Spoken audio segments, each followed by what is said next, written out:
Good day mga ka-F2P. So ngayon magbibigay tayo ng update regarding dito sa crafting ng second advancement. Currently, ang ating seal of advancement kompleto na 70 out of 70. Kasi yung aming presyo dito, 282. Medyo mahal pa rin talaga. Tapos yung gold natin labis na. Itong Morion, 25 out of 50. Kasi nagawan nga natin ng paraan itong seal of advancement. Ito pa kayong Morion na mura na lang. Parang nasa 55 na nga lang. Tapos itong higher seal naman, within this week, I believe hanggang Sabado, kompleto na to. So hopefully, until Saturday, is magawa na natin ng paraan makapag second advancement. Share ko lang sa inyo objective natin for this video. Una, yung simple tips, dagdag ito para sa diamond farming. Lalo na kapag ikaw F2P tapos masipag ka. Tapos sasabihin ko din muna, bakit nag-stop muna ako sa pagkakaraft ng rare weapon at inirush ko na itong pagsa-second advancement. Again, nag-stop muna ako ng pagkakaraft ng ibang rare weapon at nag-inirush ko na yung second advancement. At ano yung perks ng second advancement? So kung titingnan natin dito, balik tayo. Ito yung raw na archer. Ang laki ng dagdag kapag nag-second advancement. Yung dex ko plus 10, spirit plus 2, vitality plus 3. At ito yung mga bago. Kasi yung dito, wala tayong HP na kasama. Dito malaki 1755. May max MP pa.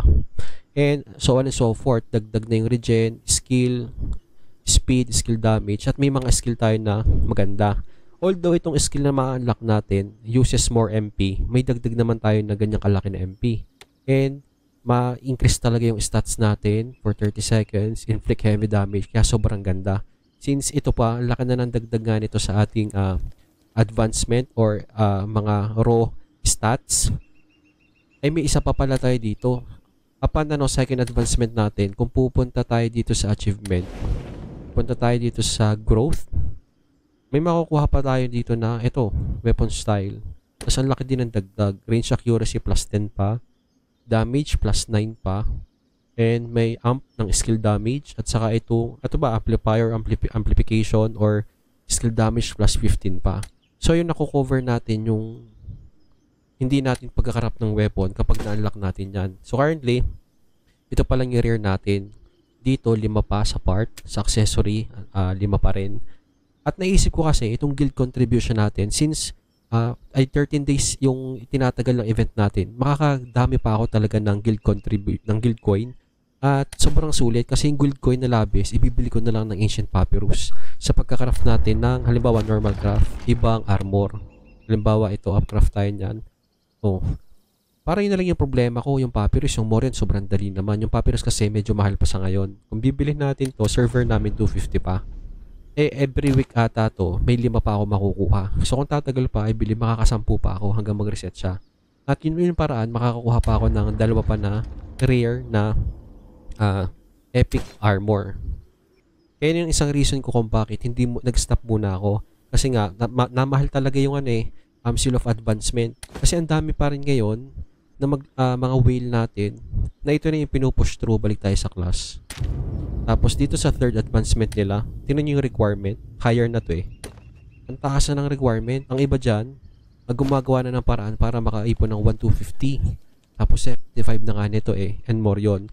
Although, yung mga future update, I believe sa June pa siguro yon, parang yung guild coin natin, magagamit na siya ng pambili ng seal of advancement. At saka yung insignia for higher seal. Pero bago naman siguro dumating yung panahon na yan, ay makabawi na sa mga ginastos natin. And nga pala guys, meron dyan na item dito sa exchange na mas mura pang bilhin kaysa i-craft, lalo na yung mga rare. Tapos kapag nga pala kayo mga bagong server, natataka kayo bakit sobrang mura ng seal of advancement nyo. Kung kaya nyo naman bumili na kayo. Kasi nga, mas mahal pa minsan yung papyrus kaysa dito. Kasi yung papyrus, yung ibahabol nila na makapag-craft. Pag bagong server, hindi pa naman agad umaabot ng level 45. Dito, si Dudge na isang streamer, bumili na siya ng halagang 45 ng seal of advancement. And dito sa part na to, nakaipon na siya ng 267. From presyo din kasi nagsimula siya ng mga 40, 45, ganan. So ngayon I believe ito 70 to 80 na. And kapag marami na nag-45, bilang tataas yan kagaya ng sa atin. Marami naman sa server na to na spender din. So maganda sa mga new server magawa nyo din siya. Isa lang.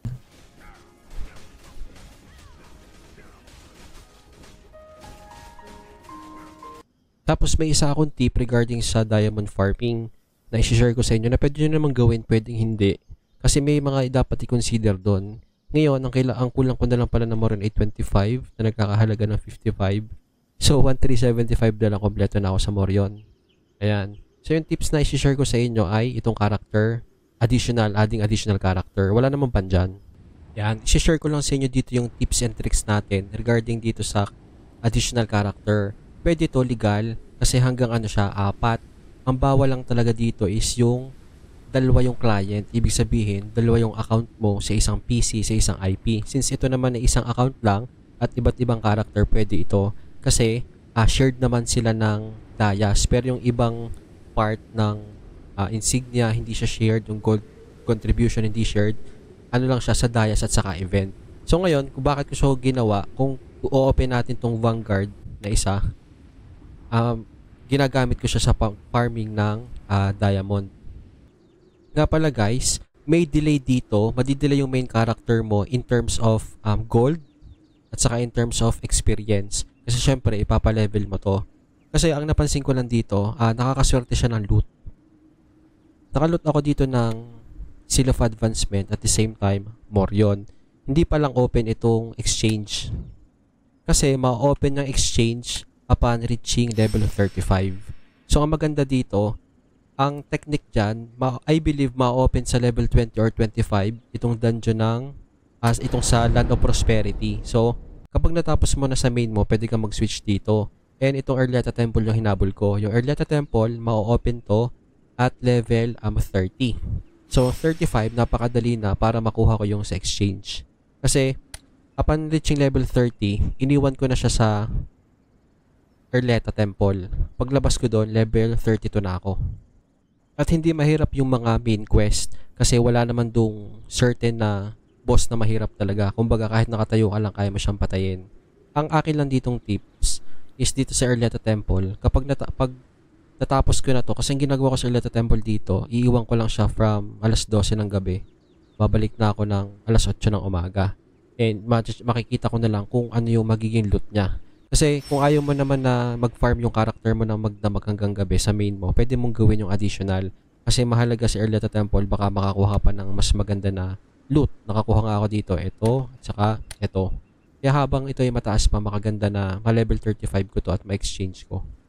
Kasi nga, shared nga dito yung Dayas. So, gagawa pa ako ng isang character. Halimbawa, ang target ko dito sa isang character na to, every Monday from 12 to 8, ito muna. Tapos yung Tuesday, another character. Thursday, another character.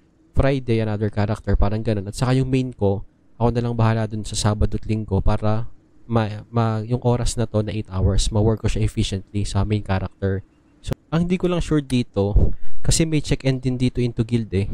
Baka madagdag yung isa, diba? Isang main character mo, check-in into guild, madadagdagan to.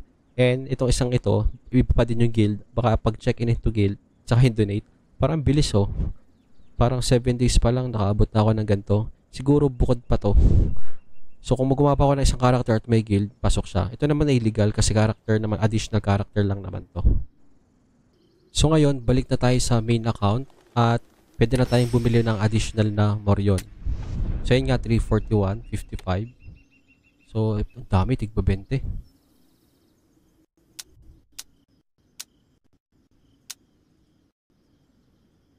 Okay na to.